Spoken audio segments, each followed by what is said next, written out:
嗨，各位观众，大家好，欢迎回到鹦鹉小木屋，我是 Jack。今天要来介绍《宠物鸟图鉴》的第14集。我们今天要介绍这种鹦鹉是世界上公认最会讲话的非洲灰鹦鹉哦。在频道当中很少跟各位介绍一下我的鸟宝，看底下留言区，大家好像都还蛮有兴趣的。那这一集就顺便来跟大家介绍吧。那希望各位都可以看到最后。那我们就开始吧。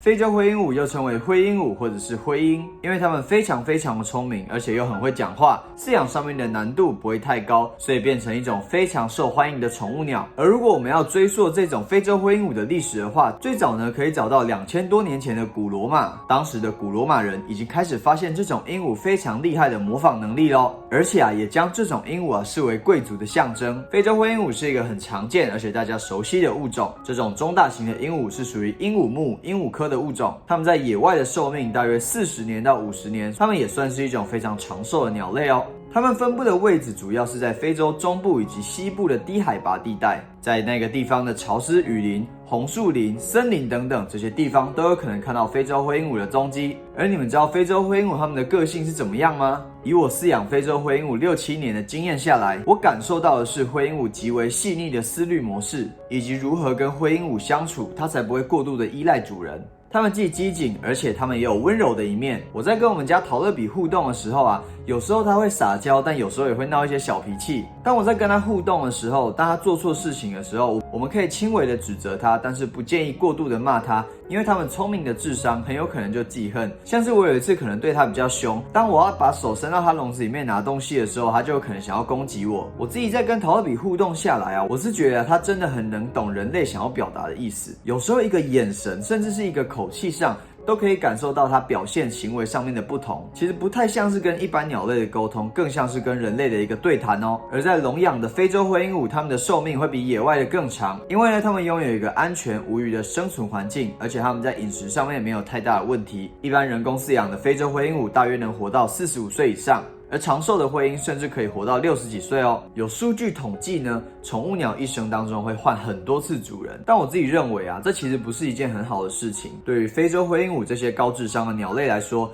其实在一生当中一直换主人，不只是他们的环境方面会很难适应以外，他们心里当对他们的主人有一个寄托以后，当他们换了一个主人，换了一个环境，他们的心理是非常难以平衡的。所以各位，如果你们想要饲养灰鹦鹉的话，你们一定要考虑清楚它们寿命的一个问题，而且仔细思考自己的饲养环境有没有办法支援它们长达60几岁的寿命。至于非洲灰鹦鹉的语言以及模仿能力是众所皆知的，但有些灰鹦鹉爱讲，有些是真的不爱。之前的影片也有讲过，像是陶乐比，他就比较喜欢用口哨的方式跟人类互动，而且其实平常我也不会刻意想要教他什么，想要叫他去表演。因为我在饲养鸟类的经验来说，鸟类最吸引我的地方并不是他们多会讲话，多会表演，而是他们与人类互动这种极为巧妙的关系哦。那有些人还是会很在意鹦鹉的说话能力，那接下来我来跟你们介绍一下灰鹦鹉它们的说话能力。其实在羽毛长齐以前，它们就可能会开始学说话了。你在每天跟它的相处情况下，它为了跟你互动，所以才开始会去学一些你的语言、你的话。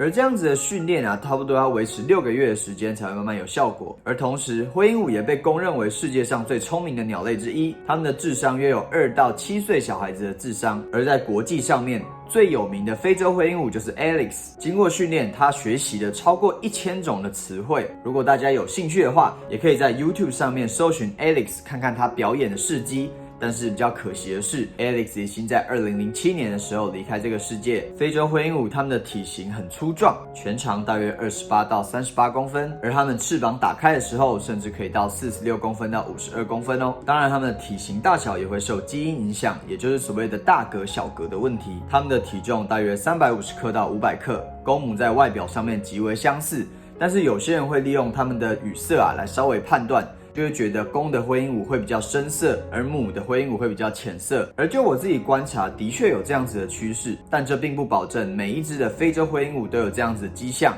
因为语色的深浅主要还是因为基因的影响，跟公母没有绝对直接的关系哦。它们跟金刚鹦鹉不一样，它们是属于短尾的鹦鹉，它们的尾巴短短的，而且是呈现红色，而嘴巴很明显是呈现黑色，而且油亮油亮的。那我们应该怎么判断非洲灰鹦鹉它们的年纪呢？其实你可以从2大方面来去看，它们的眼睛虹膜的地方，在年幼时会呈现比较灰色、黑色的感觉，而随着年纪慢慢越来越大之后，它们的虹膜就会渐渐转变成黄色、鲜艳而且犀利的眼神哦。而非洲灰鹦鹉大约有2个亚种，其中一个就是我们最常见的刚果非洲灰鹦鹉，而另外一种就是所谓的提姆纳灰鹦鹉。提姆纳灰鹦鹉的体型会比刚果灰鹦鹉来的小一些，长度大约28到33公分，而体重大约落在275克到375克左右。提姆纳灰鹦鹉最明显的地方就是它们的喙，它们喙部前方顶端的地方颜色会比较淡，而且呢会有一点呈现略肉红色的感觉。而关于这2种鹦鹉的亚种，在2007年的时候，也有一个粒线体 DNA 样本的实验。这个实验结果让我们知道了这2个亚种其实是独立的分支，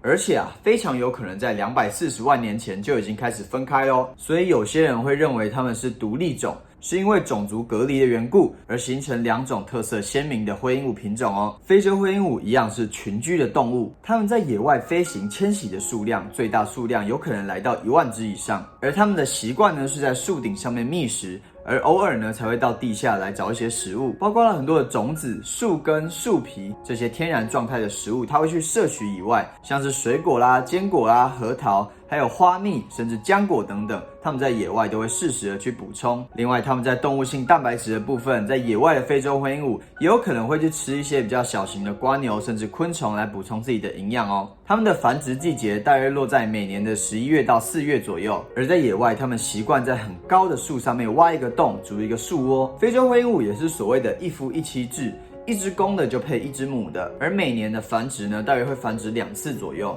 每一窝大约会生2到5颗蛋，而孵化期大约21天到30天。幼鸟孵化之后，大约12个礼拜就可以离巢了。而幼鸟在3到5岁之后，也会进入它们自己的性成熟阶段哦。在野外的非洲灰鹦鹉，它们是属于杂食性的动物，而在人工的饲养环境下面，我们就要帮它准备更多类似于野外环境的植物等等，像是我偶尔也会准备一些牧草、树枝等等，让它做啃药。但是重点就是撇除掉那些不能吃的食物，我们为它们准备的食物就是要多样、营养丰富、均衡，这样子对非洲灰鹦鹉是最有帮助的哦。而非洲灰鹦鹉最常遇见的疾病就是啄羽症，在宠物鸟里面，它们大多数的原因就是因为它们太无聊了，它们的智商很高，可是在生活非常无聊的情况之下，它们就很有可能去玩自己的羽毛，甚至把它们拔掉。其实我养的灰鹦鹉陶乐比，它也有经过这样子的阶段，因为小时候它跟我的互动非常的良好，而且每天都腻在一起。当我要去上学或者是离开家里一段时间，它就会开始去拔掉自己身上的羽毛。而当时我自己在面对这个情况的时候，心里也是相当的紧张、焦躁，跟多数人遇到这样问题的时候一样。当然也去跑了很多家医院。灰鹦鹉会咬毛，不仅仅有可能是因为忧郁，另外一方面也有可能是因为它们病毒性的感染，像是以前影片有讲到的 PBFD 或者是 APV 病毒等等。在检查之后发现完全没有问题，我就会开始去思索它要的是什么，而且呢，它会想要跟我表达的是什么。它的某些动作就是想要跟我表示想要出来玩，当它想要出来玩的时候，而主人却没有把它放出来，长期下来的压力累积之下，它就变得越来越不爱叫，而且羽毛也一天一天的慢慢变少。后来我是怎么解决的呢？这个方法各位也可以试一试。大多数人饲养鹦鹉的习惯就是给它们干的饲料，我们把这些干的饲料换掉，换成很多新鲜的水果、蔬菜等等，它们每天去享受觅食的快感，而从中而得到游戏的效果。像是我有时候会给它们一些玉米、一些牧草，甚至它也很喜欢一些纸碗、纸杯，或者是不锈钢汤匙，这些东西都是陶乐比非常喜欢的。当我把这些东西丢到笼子里面的时候，它几乎一整天就会沉浸在它的快乐世界当中。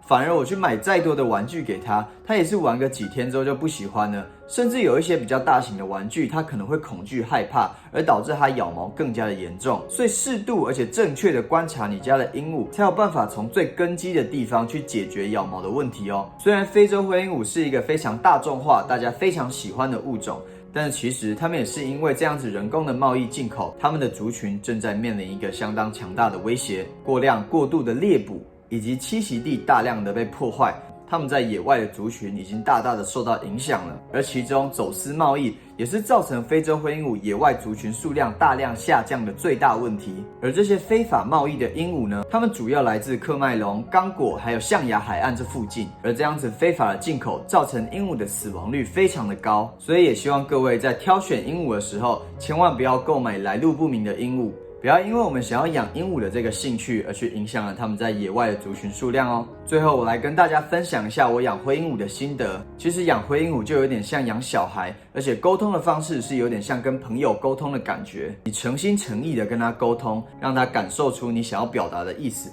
它也会适度的给你反馈。此外，非洲灰鹦鹉它们的羽毛在换羽期的时候羽屑量很大，如果你有过敏的情况，或者是你家中的环境并不适合这样子的话，那也千万不要轻易冲动的购买灰鹦鹉哦。在饲养灰鹦鹉的期间，定期的做健康检查是很重要的。而在饲养上面，我们要多用一点心思，多用一点心力去看一下他们喜欢什么东西，让他们的生活充满了新奇感，他们每天都可以探索自己的世界。相信大家在看完这个影片，在养灰鹦鹉上面也会更加的得心应手哦。最后，如果你喜欢我的影片的话，也不要忘记帮我按赞，并且分享，还有订阅我的频道。我是 Jack，我们下次见喽，拜拜。